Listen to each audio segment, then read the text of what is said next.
Good afternoon, everyone. Welcome inside the Radio Laurier studios here on the Waterloo campus of Wilfrid Laurier University. My name is Ian Bailey. I'm the sports manager here for the radio station, and it is time for the first edition of Golden Bold since Reading Week. So we missed last week's edition. There's a lot of stuff to happen over the past week of sports, so we've got a full show clocked in for you today. So I thank you for joining if you're one of our numerous regular listeners, or if you're just listening to the music, you're just kind of, and my voice popped up. Hopefully you'll stay, as it's an entertaining show. It is an hour. We have two callers lined up too, and I made sure these are the two callers who called in the last episode 2 Fridays ago, as Four Nations face-off for the NHL was just kicking off. I'll have them on again this week to test how well our predictions carried out, and to give a public apology to Jordan Binnington. But that's later on in the show. We start off each show, of course, talking about Wilfrid Laurier University sports. So this is your taste of campus sports for the week here on Gold to Bold. Again, glad you could join us. Laurier women's ice hockey is the talk of the town, talk of the week, and it will be the talk tonight as they face off against the University Ave rivals, the Waterloo Warriors, in a best-of-3 game series in the OUA women's hockey quarterfinals. They played the first game already. That was Wednesday night at the Columbia Ice Fields on the Waterloo campus. And Laurier, after entering the third period with a 2-0 lead, they dropped the game 3-2 in the first 3 minutes of overtime. Heartbreaking loss and a frustrating loss. It was a preventable comeback win for the Waterloo Warriors, and it was a preventable overtime winner off the stick of the Warriors. Golden Hawks enter third period up 2-0 off the stick of Ella Jackson, and Jersey Lindley getting her first playoff goal. And if you listen to the broadcast, the commentary, I've been a Jersey Lindley advocate for the past couple years, so I'm glad to see her get one, pot one. Hopefully they use them more often. I've been a big fan of Lindley. It's good to see her get one. And Ella Jackson gets one too. They enter third period comfortably, 2-0. And then Warriors break the dam, get two. One at the start of the period, one at the end of the period to tie the game into overtime. And they win it off an incredible defensive lapse of the Laurier Golden Hawks. And it shades of McDavid's winner in the Four-Nations Cup, from Marner at the corner, unprotected in the slot, alone with the goaltender, and seals the deal. It was somewhat like that for the Warriors 2 nights ago at home. It was a defensive lapse where their player was just left completely open in the slot, one-on-one with Sarah Howell, the Laurier goaltender, and they receive the puck from the corner, and they make no mistake and bury it in overtime. Now, that defensive lapse where just no one covered the front of the net. The most prime scoring opportunity location on the ice. Just no one there. That's not a good look. And I would just blame the defenders on that one. However, and I'll make sure to bring this up tonight on the broadcast for tonight's game, because it is rather disappointing to see. And it a bit angers me. Clara Chisholm for the Golden Hawks, great player. Nothing against her as a person. I talked to her on the bus one time, heading down to Woodstock. Great person, too. However, she drops her stick in the defensive zone, and instead of picking it back up, she elects to go to the bench for a change. Now, I understand, not wanting to play without a stick, but you're in the defensive zone, you're battling for the puck, and you lose your stick. The stick wasn't broken. There was the weird camera angle at the Waterloo ice rink. You couldn't see where the stick ended up. However, the stick, it was not enough force on the stick check as they're battling for the puck to break the stick. So the stick was just laying there, dropped. So instead of A, picking up the stick, which is what everyone should do, B, if you're not going to pick up the stick, if you think you're out of position to pick up the stick, or maybe it's splintered a bit, I don't know. But if you're not going to pick up the stick, then you're going to collapse to the front of the net, pick up a man, and you're going to have to play without a stick. People do that. It's expected that you're going to have to play without a stick at some point. Every hockey player has played without a stick in the defensive zone. Chisholm elects to go to the bench for a change. And this is overtime. This is the far change. You're the far bench when you're in the defensive zone. So you're taking yourself out of the play for about 8 seconds while you go to the bench and replacement player comes back on and gets himself into the play. That's 6, 7, 8, 9, 10 seconds. You're playing shorthanded 5-on-4 because one of your players are exchanging themselves.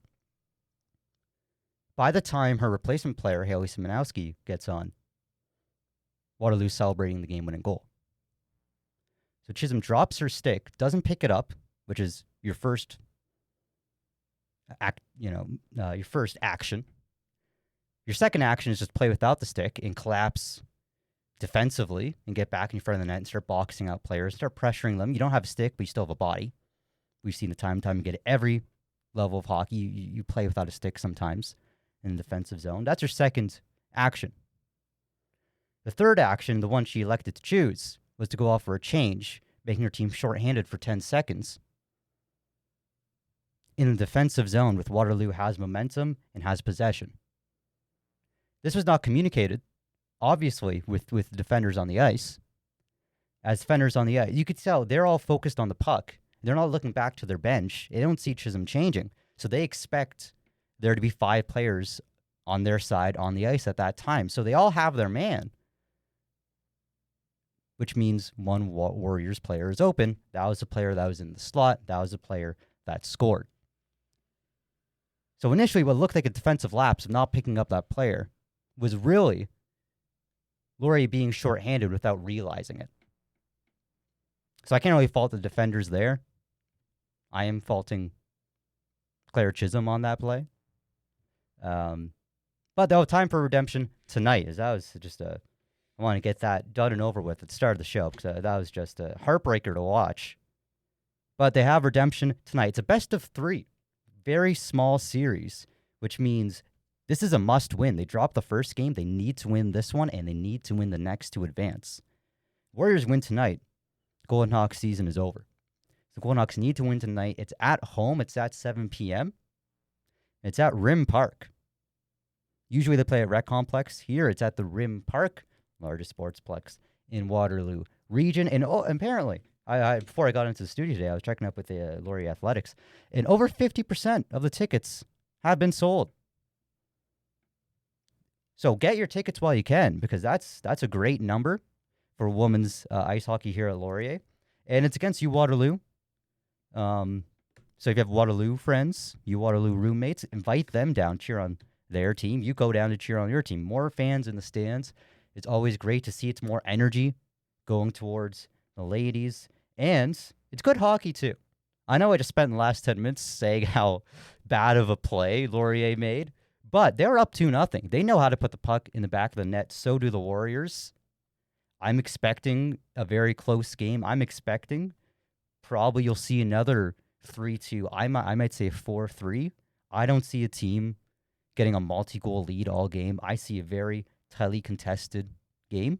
And women's ice hockey at the OUA level, there's always a lot of chances. There's always a lot of shots. It's very high action hockey, very high action brand of hockey. So I do encourage everyone listening to either check it out in person or check it out tonight, 7 p.m. OUA TV and Radio Laurier. And it'll be me and Dan Pliszczyk from the athletics department on the call tonight. So make sure you watch out for that. Other news around Laurier sports, just Laurier men's hockey. I'm wondering why I'm not talking about them. It's because they're not doing anything right now. They did not make the playoffs after a startlingly after a bad season. It wasn't good. And if you end the season at the bottom of the standings, doesn't really mean it's a bad season if you're expected to do that, as long as you grow and you develop. But Laurier wasn't expected to wind up at the bottom of the standings. Laurier was a playoff team last year. And to be last in your conference, the Western Division of OUA men's hockey, and second last overall, only 4 wins in 28 games. That is a disappointing season for Laurier men's program. And they had, some graduating players of last season. They're putting on the purple and gold. Sam Rhodes, Patrick Brown, 2 of the stars of the team. They're graduating. They moved on. And we'll have to see how the program responds next year. Women's basketball over reading week. They made the playoffs. They squeaked in there.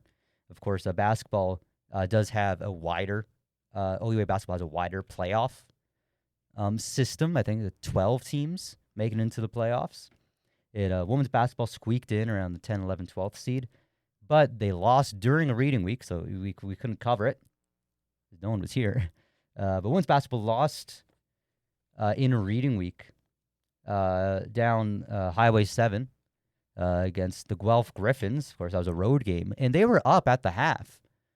But the story of the Golden Hawks, both programs, but especially the women's basketball team this season, has been inability to maintain leads in the third and fourth quarter. That's been a storyline that everyone's mentioned and commented on throughout the sports team's coverage of the season, and that's what ends up biting them in the playoffs, the inability to hang on to a lead. Leading by several points going into the half. It wasn't like 1 or 2 points. It was a healthy margin. And then losing by a similar healthy margin in the third and fourth quarters. Men's basketball didn't make the playoffs. They barely missed I think they ended up 13th or 14th, so barely missed the playoff line. And they're looking to bounce back against some notable graduations on both those teams. Tay Dolan for the men's, people like Jana Engie and Cassidy Hurdle for the women's. They're all moving on. So we'll have to see. It'll be interesting to see how these teams develop over the next year and see, are they back to where they were? Do they go down? Do they go up after these notable graduations? Each team having notable graduations. Sometimes it's a quieter senior year than the others. This year is a big seniors year for most teams. Again, Laurier men's hockey, people like Sam Rhodes, Patrick Brown, women's basketball, Cassidy Hurdle, men's basketball, Tay Donald, who's been the star, OUA All-Star, the star of this men's basketball team. Laurier women's hockey, too. Ariel McDonald, of note, moving on, too. The blue line stalwart for the team for the last couple of years. But that's it for the sports, or the sport, teams on the ice and on the court. But the curling teams for Golden Hawks, doing pretty well. They're over in Lethbridge, Alberta. And they're undefeated. The women's team is undefeated through round robin. The Laurier Golden Hawks, they finished the round robin 7-0. They advanced right to the semis. And they'll take on, from out of Halifax, Dalhousie. 7-0 round robin in the national championships for Laurier's Golden Hawks. Laurier's Golden Hawk curlers. And men's curling was almost undefeated. But they did end up losing finally. But they're still set for semis action. That's against UNB, University of New Brunswick. So both curling teams doing very well as the track teams are in action too. We have curling going on. We have track going on. We have curling going on. Again, I just like curling. I had to say it twice. We have swimming going on too. So lots of action for Laurier Athletics for coverage, for commentary. We mostly deal with hockey and basketball, and those seasons are done or coming to an end. Hopefully not. Hopefully Laurier women's make it far. But curling, track, and swimming don't always get the same attention, but they're doing very well, of course. And the two athletes of the week for Laurier also coming from the track teams, Abby Byers from the track, as well as Nolan Kuhlberg. Of course, Nolan Kuhlberg broke the program record in the 600 meters this past week. And he was also the anchor on the 4x400 relay team for the Golden Hawks, which also set a program record. So great year in terms of, setting the bar higher for Golden Hawks from Nolan Kuhlberg and the rest of the indoor track team. Other Laurier athletics headlines. That's about it. I'm just scrolling through the headlines here. And that's about it. Curling team's doing well. Keep up with them. Track team doing well. Keep up with them. And the swimming team is doing pretty well. Keep up with them. Now, moving on. I don't know if you guys watched it or not. I don't know if you guys heard about it. It wasn't like it was all over the news. Four Nations, the Canada versus USA. I'm getting giddy just talking about it. That's not the soundboard I wanted. That's what I wanted. Big round of applause for Team Canada here at the Four Nations Cup. What a tournament, what a game, what a win, and what a moment. There's skepticism about the Four Nations Cup. It replaced the All-Star game, replaced the All-Star weekend, which has declined in popularity, declined in quality, and not even the players really care about anymore. The All-Star games 20 years ago were good. I like the conference versus conference idea. You pick the best players from the East, pick the best players from the West, and have them go at it. And the players cared. But since they changed the format, I want to say maybe 8 years ago, where instead of just conference versus conference, it's now division versus division versus division versus division on 3-on-3. So it's just a show match with nothing, it's 3-on-3. It's not real hockey. It's not 5-on-5 like an actual game. It's a gimmick. And I like 3-on-3 overtime. Whole game at 3-on-3. Players won't care. Fans don't really care. The skills competition they had was also very, very gimmicky. I always like seeing the accuracy shooting. That's about it. The rest of the skills competition, you could tell no one put a lot of effort in. So Four Nations coming in, thought it was going to be, I was replacing the All-Star weekend, but it's probably just kind of the same effort as All-Star weekend. Everyone kind of dismissed it before it even started. And then the first game happened, and it was Canada versus Sweden, and it blew everyone's socks off, mine included. I haven't found them yet. Overtime thriller off the stick of Mitch Marner. Crosby turned back the clock. Crosby was great all tournament. You forget how good Crosby is because he's stuck on the Pittsburgh Penguins, which is wild to say. Stuck on the Pittsburgh Penguins. That's a great franchise history of success. They were good for a lot of years. Crosby wasn't stuck on the Pittsburgh Penguins. He got to play for Pittsburgh.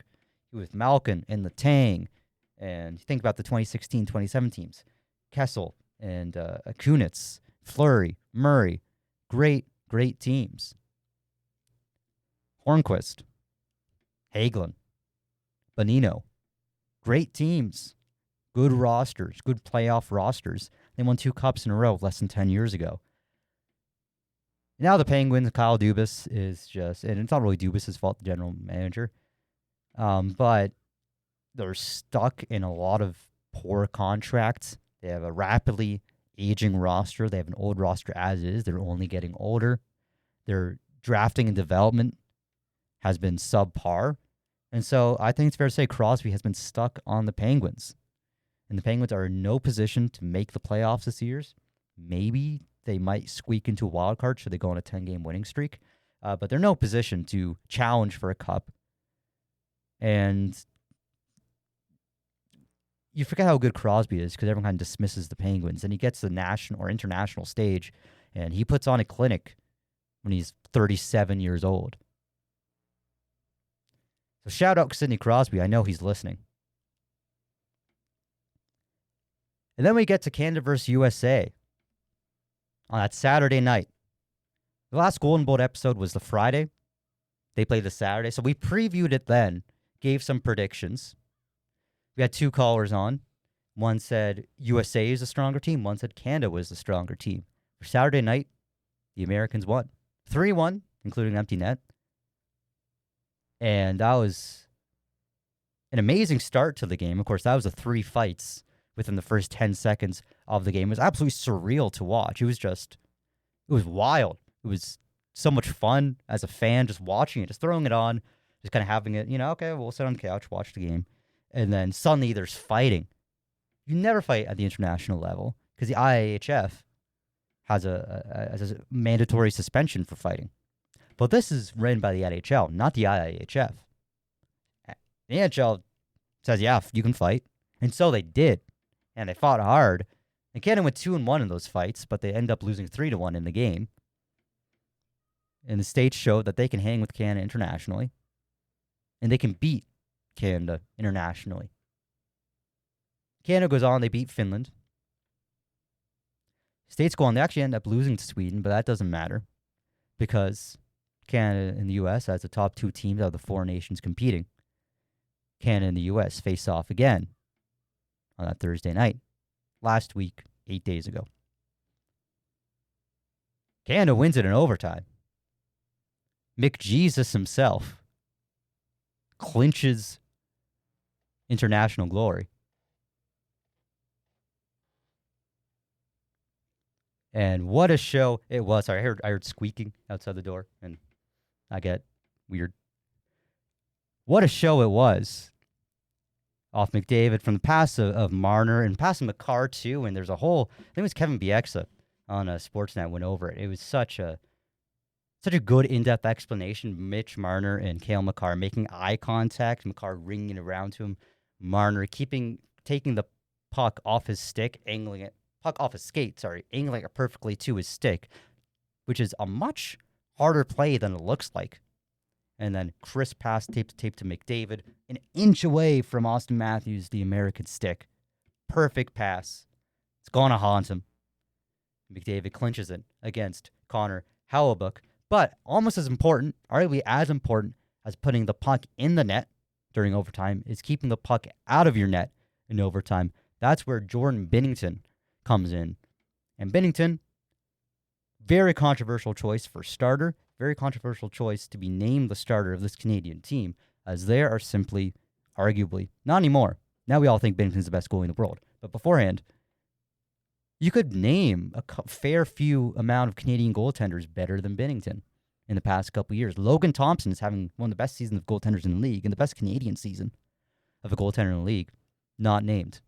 Not even on the team. Mackenzie Blackwood, arguably, one of the better Canadian goaltenders there, not named to the team. Dayton Hill is a fine goaltender. Jordan Binnington, who since the Blues Cup run hasn't really, is very streaky, very inconsistent, and lets in some gaffes at times. And same Monzabo. Lots of controversy around the Binnington pick. He proves everyone wrong, including me and including our next caller, who, on the last episode, we both agree that Binnington was not a particularly good choice. However, he proved us all wrong. It's time for a public apology to Jordan Binnington. New segment on Golden Bold. Public apology. As we will get our first caller geared up. As I didn't set it up beforehand because I am an organized person. And we will start the call. We'll get him in here.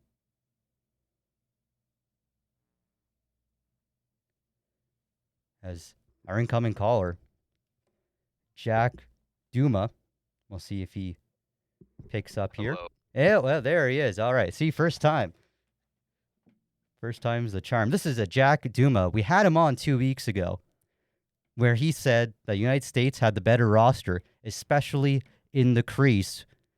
We both agree that Jordan Binnington was a questionable choice and, more importantly, not the right choice for Canada.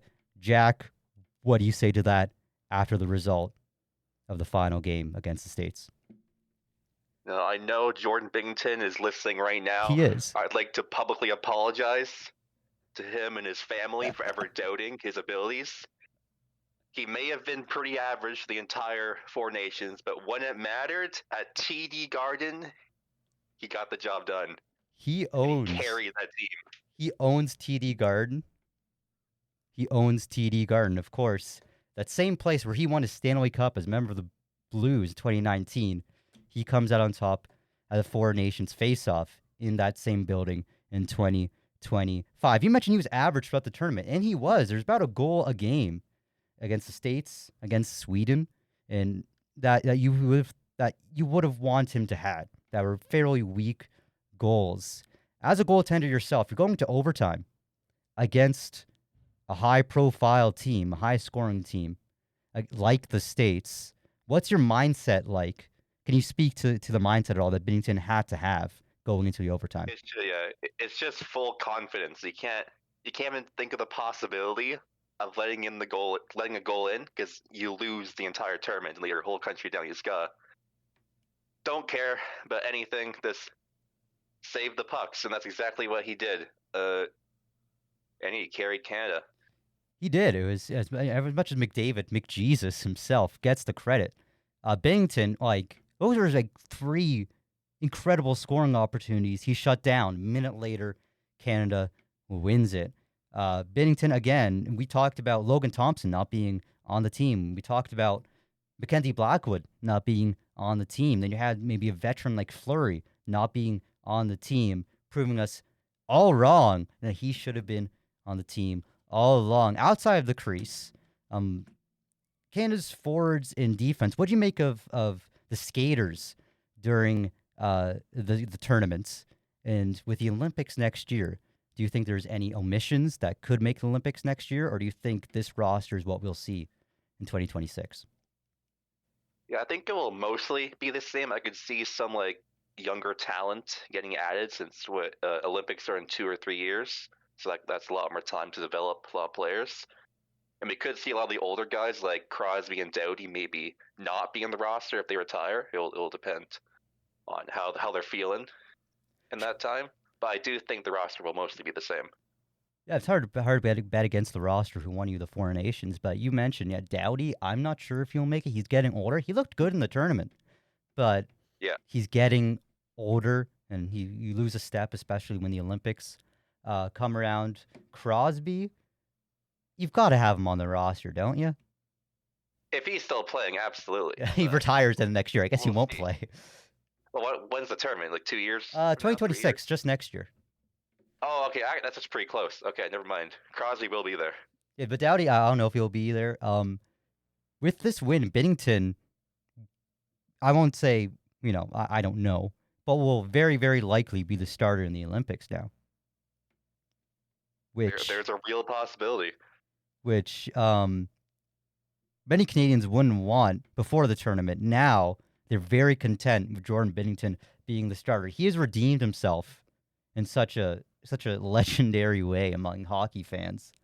Where it comes to backing Jordan Binnington up, in this tournament we had Adin Hill and Sam Montembeault. You'd imagine that changed for the Olympics, right? None of them got any action during the Four Nations, but with the backlash against their goaltending picks and the fact that there were just better goaltending picks, do you expect Canada to make the change and put other backup goaltenders backing Jordan Binnington next year in the Olympics? Or do you think they'll just maintain the status quo and throw A. Hill and Montembeault back in Canada uniform again? Yeah, I really thought Adin Hill was going to be the starter, but Cooper, the coach, decided to go with Binnington. But I can see Kumpfer, I believe is his name. I can see him being a backup. Even starting. I think it'll depend how Binnington's doing the rest of the season until the Olympics. See if he keeps on his current form. But yeah. Yeah. Binnington, Kumpfer, I see. Yeah, I see Binnington. Kemper is a good shout. I thought Adin Hill. That's a good point. I thought Adin Hill was getting the start too. He won the cup in 2023. 2023 with Vegas, and he looked good in that playoff run. And so I would have thought he would have got the start. He's been better more recently. They go with Binnington, who, again, since that cup run with the St. Louis Blues, very streaky, very inconsistent, and not the best Canadian goaltender. But they go with him. And I think even if he has a bad season, even if he drops 10 in a row, John Cooper named Binnington the starter ahead of the tournament. I don't see him. I still see Binnington being the starter. Binnington could not play another game until the Olympics next year. I still see Binnington the starter. I don't necessarily agree with that, but the way Hockey Canada management is structured, I think Binnington has secured his spot as the starter. The question is the backup. I see Kemper being the backup. The third goaltender, do you go with Aiden Hill or do you go with someone, Logan Thompson or Mackenzie Blackwood or another name? I'd say go with Hill. He's got a cup. He earned it. Yeah, I go with Hill too. Sam Montembeault, I think, was a weird choice for the third goaltender. I don't see him making the third goaltender again next year. I think Aiden Hill is good. Notable omissions on this Canadian team. That's, mind you, won the tournament. So like way to go management for constructing the team.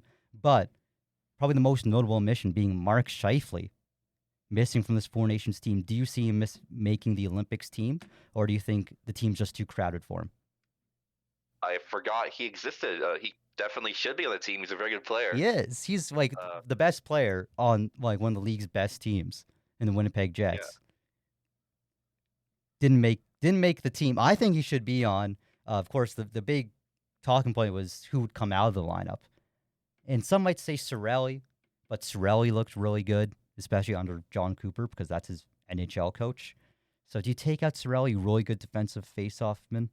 I don't know if you take Cirelli off from, but who would you take off for Scheifele is the question. Do you take Seth Jarvis? Jarvis is pretty good. Do you take out Braden Point? No. Do you take out Hagel? I think he's earned a spot doing the fight in the first game against the States. So I don't want to take him out. He's a great energy guy. So I want Scheifele on the team. I just don't see who you'd take out on the defensive side for Canada. You mentioned Drew Doughty might come out of the lineup. Do you see anyone else coming out of the lineup, or do you think that defensive core is pretty solid?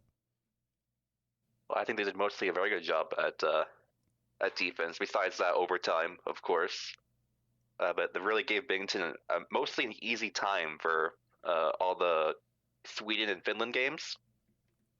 So I don't imagine it changing that much. Hopefully Pietrangelo gets better. Yeah, Pietrangelo missed. Shea Theodore got injured too. So I think those two are healthy. You could think of like a Canadian defensive roster. You have Makar and Taze as a top line. You have Pietrangelo and Theodore. I don't know why. Jose Theodore. Shea Theodore. Yeah, Shea Theodore on the second line. Then you have Morrissey and Thomas Harley. He's had a good showing in the tournament. Yeah. You could have Morrissey. If you want to put Doughty back in as a veteran place, you could. You could do Morrissey and really like anyone else. And that's a really good, really strong defensive pair. Moving on to the States. Connor Hellebuyck definitely is arguably the best goaltender currently. Probably a very likely Vezina candidate. Very likely Vezina winner. You don't shy away from Hellebuyck. Ottinger is great. He's probably Hellebuyck's backup for the States in the Olympics. Jeremy Swayman? Do you keep him as that third goaltender, or do you look to someone else? I mean, Swayman's had a pretty bad year in Boston. Yeah. So I don't know, but I'm not too familiar on American goaltenders. I'll list out some names for you because I wasn't either, so I just Googled it. The options, you have John Gibson, Thatcher Demko, Jonathan Quick, who is old, so probably not. But you could replace Swayman with John Gibson, Thatcher Demko, Charlie Lindgren, Joseph Woll, Dustin Wolf, or Tim Thomas showed up for me too. Oh, Thomas. Well, if Tim is good, then definitely give him the top three. But I'd probably go Demko, assuming he's not injured, which is likely. Yeah, Demko's definitely bit my injury bug. I would go Demko. I think Demko, when Demko's on, he is one of the top goaltenders in the league. So if he's not injured and also on his game, the States have the best goaltending tandem in Ottinger, Hellebuyck, and Demko. Yeah, it's not close. It's not close. Then, while Canada's good and Binnington's regained his legendary status, you'd have Binnington, Logan Thompson, and Aiden Hill. While all good goaltenders are not Ottinger, Hellebuyck, or Demko. Yeah, I think those three goalies, I just call them the best three in the NHL, probably. That's if they're all playing at their best. I'd agree with that almost. At their best, at their peak, I don't think you can do better than that. Like maybe Shesterkin, but he's having a pretty average year. Yeah, I'd say Shesterkin at his peak was again, he won the Vezina a couple years ago, but since that Vezina win, Shesterkin has just not been the player he was. Vasilevsky has had a bit of a career comeback the past 2 seasons. He's not been performing as well as he had. He was the prime shutdown goaltender 2018, 19, 20, 21, 22. Arguably should have won the Conn Smythe on both the Lightning Cup wins early in the 2020s. Couple seasons after that, he hasn't been that good, but this season he's been back to really good.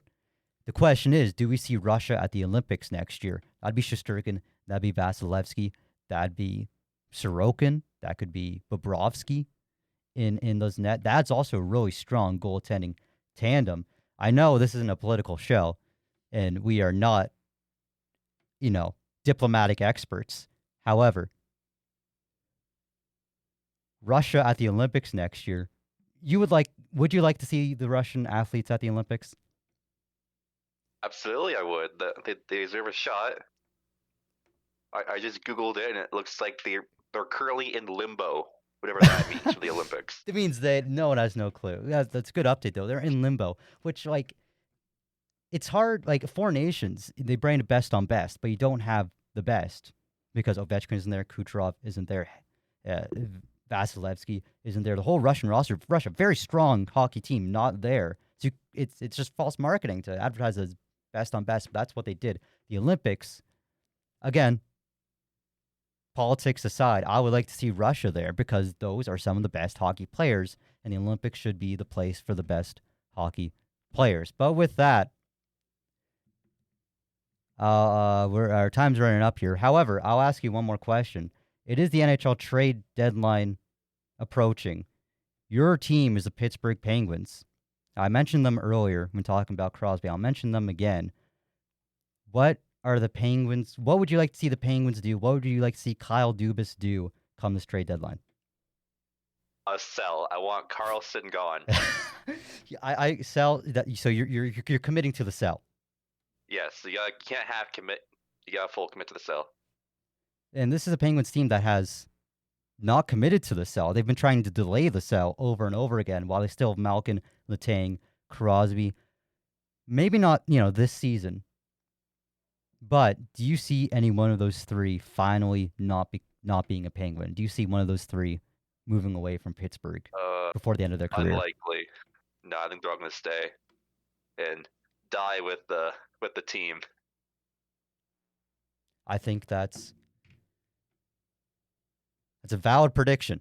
And with that, we will say goodbye to Jack Duma. Jack, any last words? Thank you, Binnington.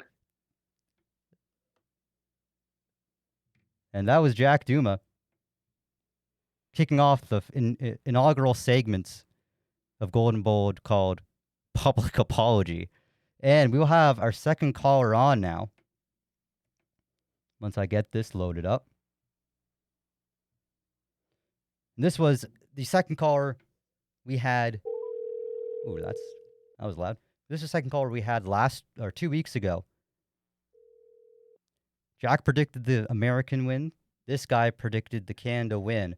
This guy turned out to be the right one. This is Jackson Lee, host of CKLU's Swing to Drive Home with Jackson Lee. And now he is here at Golden Bold. This is Jackson. We'll talk about Four Nations at the start. We'll move into Blue Jays talk, too, because there's movements around Blue Jays and Vladimir Guerrero drama and all that fun stuff. We'll talk about the Four Nations Cup first. Canada wins it. I'll just get your general impressions of how that tournament went, how great it was for hockey and fans alike. And I'll give you an opportunity to apologize to Jordan Binnington. Well, I was going to say thank you for that. I think I feel like I'm almost obligated even to start out by, giving my input to the public apology segment of Golden Bold Radio. So, Jordan Binnington, I know you are listening, and I got to apologize. I mean, he swept me away. I did not see that coming. I don't think anybody saw that coming. I mean, in hindsight, in 2020, of course, I probably should have, seeing this. We know what Binnington's capable of in those Game 7, in those championship game situations. But it just felt so out of nowhere watching him against Sweden, even watching him against Finland. It just did not look like a championship winning goaltender, especially in that game against the United States, that first one. But then that last overtime comes and he's just save after save after save. There's at least 5 or 6 different opportunities where just like a millisecond slower on Binnington's part and the game's over. United States takes it. But no, and we're here right now. I think that the whole tournament just as a whole is a phenomenal thing. I think they can never go back to that embarrassment that is the All-Star Game skills competition. You were saying earlier the accuracy shooting is pretty much the only enjoyable part of that. I always like the hardest slap shot when Charles. Oh, yeah. You know, you grow up and you just like you've seen it before 10, 15, 20 times. It gets old. And this is fresh. This is new or newer, I suppose. And I like that a lot. One thing I do want to comment on is you guys were talking about potential Olympic rosters or maybe some snubs from Team Canada. Yes. And seeing as how you are a Calgary fan, I find it baffling that you did not mention Mackenzie Weegar for that Team Canada roster, especially over a guy like Drew Doughty or Thomas Harley. Now, I like those two. But Weegar right now, if anyone out there is familiar with how the Western Conference is shaping up at the moment, Calgary is, by all standards, not a phenomenal team. But one phenomenal part of that team that I would argue is their centerpiece is defenseman Mackenzie Weegar. Now, I was completely baffled when he was left off the roster, but to do that again for the Olympics, I feel would be a foolish misuse of Canadian assets. I was baffled when he was left off the roster too. However, I will say I like Weegar. I think as a 7th defender, he might make it, but I just can't justify putting Mackenzie Weegar.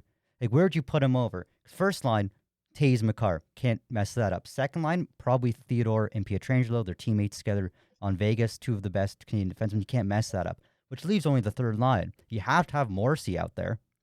And then what do you do? I liked Harley showing at the tournament. I wouldn't put him over to Weegar at the start of the tournament. I liked his tournament.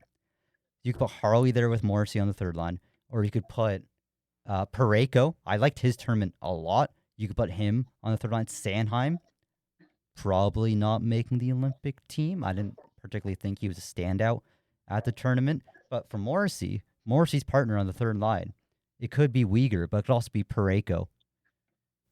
Yeah, I definitely like Parayko on that third pairing. I think Morrissey, if it wasn't for, like you said, the Colorado duo and the Vegas duo, I feel like Morrissey could easily slot into, well, literally anywhere, I suppose, on that team, even if you wanted to give him even like a limited third line forward role even. I know it sounds unorthodox, but he is that kind of skater. He can put up great offense as we're seeing right now. So really you could put a guy like that anywhere. But I feel like Alex Pietrangelo, and this might be a bit of a hot take. All right, here we go. I do not like Alex Pietrangelo's play. I mean, and I can't even say about his play at the FourNations because he didn't. And that concerns me. I don't know if we get to the Olympics, or at least I believe he didn't. He might have played one of those games. No, he checked out due to injury. Yes. So I don't know. I feel as though you get a guy like Weegar who is truly I don't want to call him an enforcer because he's just so good at everything, but he isn't afraid to throw his weight around, and he's just insanely good on the back check. And I just feel like you got to find a way to put him in there somehow.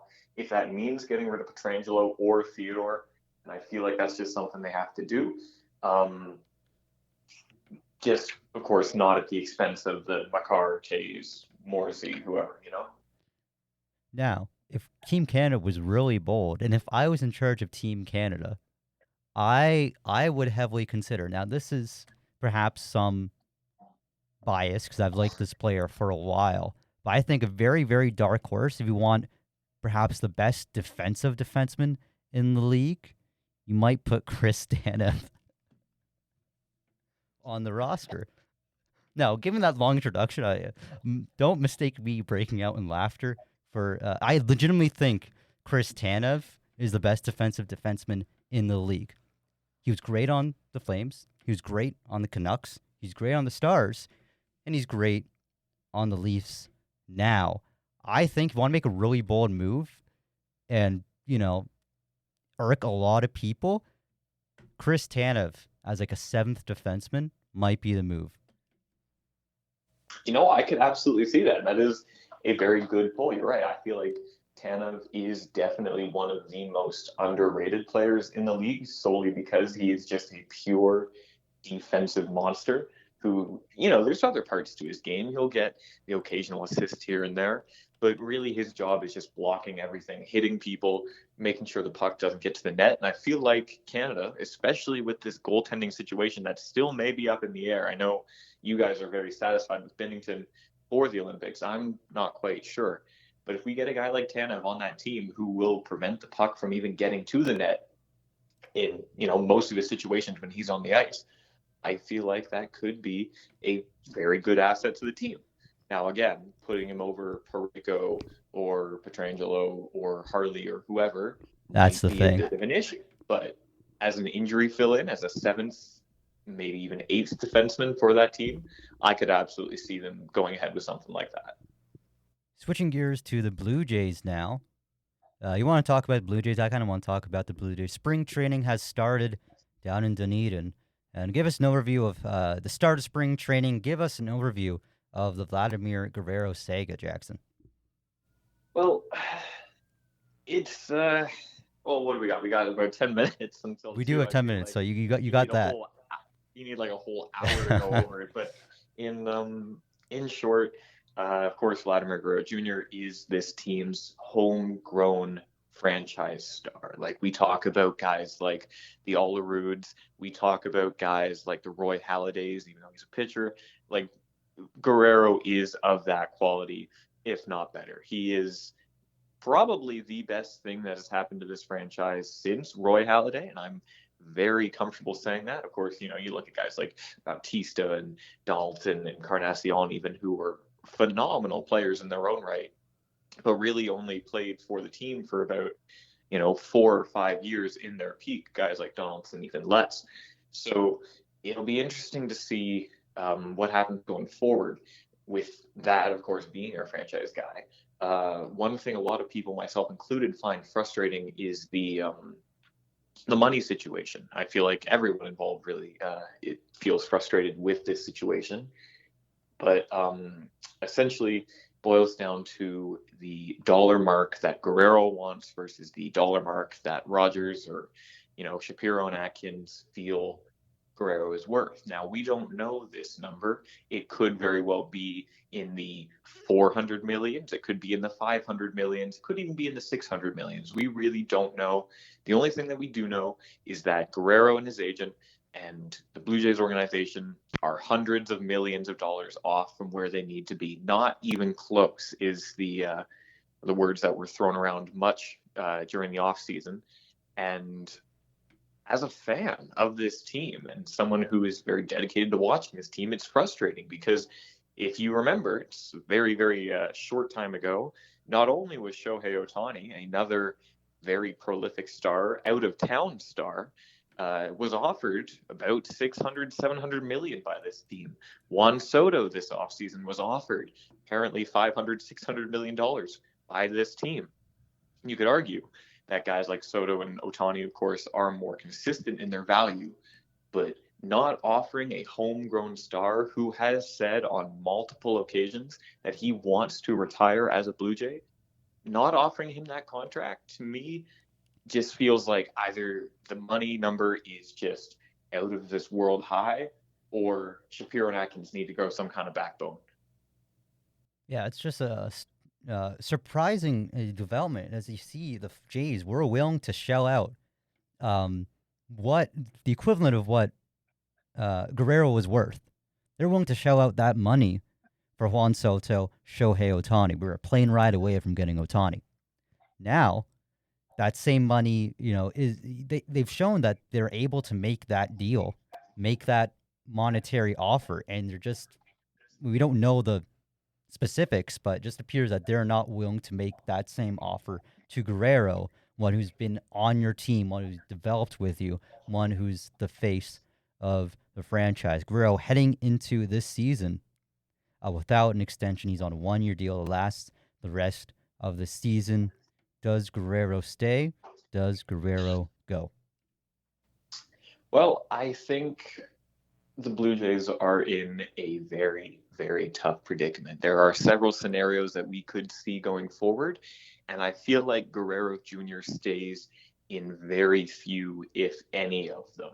I think if we see Guerrero go out and have another career year, put up not even career year, but just, top 10 hitting season in the league, which he's shown he's very capable of doing, like 950, 980 OPS, good strikeout to walk ratio, just solid baseball with above average or even average defensive play over at first base.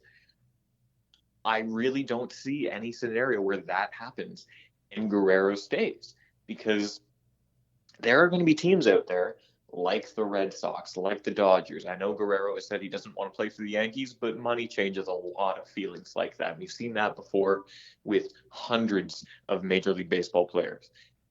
I do not see Guerrero having a good year and staying with the Blue Jays, because somebody is going to offer him what he feels he deserves.